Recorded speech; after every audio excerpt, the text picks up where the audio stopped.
قطر میں شروع ہونے والا فٹ بال ورلڈ کپ کئی اعتبار سے منفرد ہے۔ یہ نہ صرف کسی بھی عرب ملک میں ہونے والا پہلا ورلڈ کپ ہے، بلکہ اس لحاظ سے بھی مختلف ہے کہ یہ سردیوں میں منعقد ہو رہا ہے۔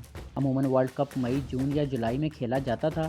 2022 کا یہ ورلڈ کپ قطر کے لیے ایک تاریخی حیثیت کا حامل ہوگا۔ 2010 میں جب قطر کو اس ورلڈ کپ کی میزبانی کا شرف حاصل ہوا، The winner to organize the 2022 FIFA World Cup is Qatar. تب سے ہی قطر نے اس ورلڈ کپ کو یادگار بنانے کے لیے اس کی تیاری میں دن رات ایک کر دی ہے۔ یہ ورلڈ کپ تقریباً ایک ماہ تک جاری رہے گا۔ اس ایک ماہ جاری رہنے والے ورلڈ کپ کے لیے قطر نے صحرا میں ایک پورا شہر بسا دیا، اور شہر بھی ایسا جسے خوابوں کا شہر کہنا کہیں سے بھی غلط نہ ہوگا۔ قطر نے فٹ بال ورلڈ کپ کی میزبانی کے لیے ایک بہترین اور جامع منصوبہ بنا ڈالا۔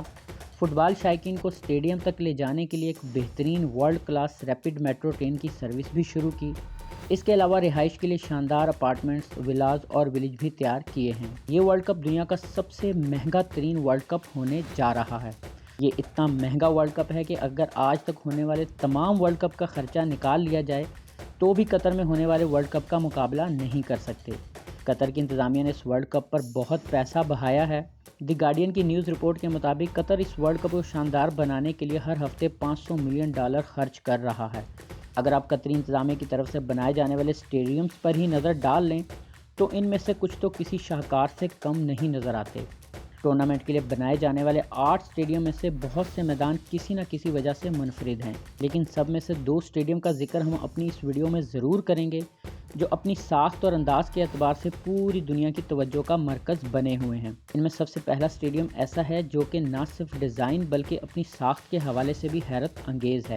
یہ اسٹیڈیم دارالحکومت دوحہ کے ایک دریا کے کنارے واقع ہے اور حماد بین الاقوامی ہوائی اڈے سے صرف چند کلومیٹر کے فاصلے پر ہے۔ اسٹیڈیم کے ڈیزائن کو اس طرح ترتیب دیا گیا ہے کہ اس میں قدرتی ہوا اسٹیڈیم میں گردش کرتی ہے، جس کا مطلب ہے کہ اس میدان کو ایئر کنڈیشننگ کے نظام کی ضرورت نہیں۔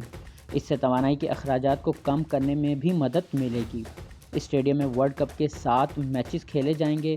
قطری حکام کا کہنا ہے یہ پورا منصوبہ قریب واقع بندرگاہ اور دوحہ کی سمندری روایات اور تاریخ کو خراج تحسین پیش کرتا ہے۔ اسٹیڈیم 974 واٹر فرنٹ سائٹ پر تعمیر کیا گیا ہے اور یہ ایک مصنوعی جزیرے پر واقع ہے۔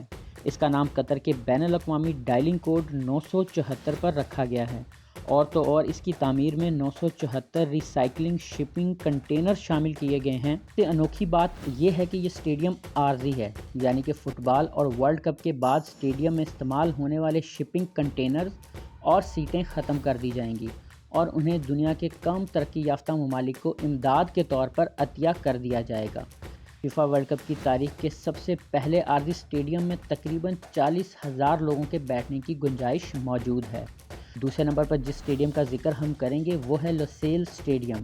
اس کی اہمیت باقی تمام اسٹیڈیم سے اس وجہ سے بھی زیادہ ہے کہ یہ 2022 کے ورلڈ کپ فائنل کی میزبانی کرے گا۔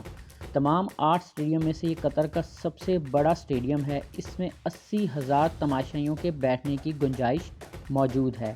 یہ پیالہ نما اسٹیڈیم قطر کے فن تعمیر کی عکاسی کرتا ہے۔ چمکتا دمکتا گولڈن رنگ کا یہ اسٹیڈیم اپنی دلکشی اور خوبصورتی کے باعث پوری دنیا کی توجہ کا مرکز بنا ہوا ہے، اور رات کو روشنیوں میں نہانے کے بعد تو اس اسٹیڈیم کا نظارہ ہی کچھ اور ہوتا ہے۔ بنیادی طور پر یہ اسٹیڈیم قطر کے روایتی ہینڈ کرافٹ باؤل کی طرز پر بنایا گیا ہے۔ فائنل کے علاوہ اسٹیڈیم میں 6 group matches, 1 semi final match اور ناک آؤٹ راؤنڈ کے 3 میچز بھی کھیلے جائیں گے۔ اگر یہ ویڈیو اچھی لگی ہو تو لائک کریں اور سبسکرائب کر کے ہماری حوصلہ افزائی ضرور کریں۔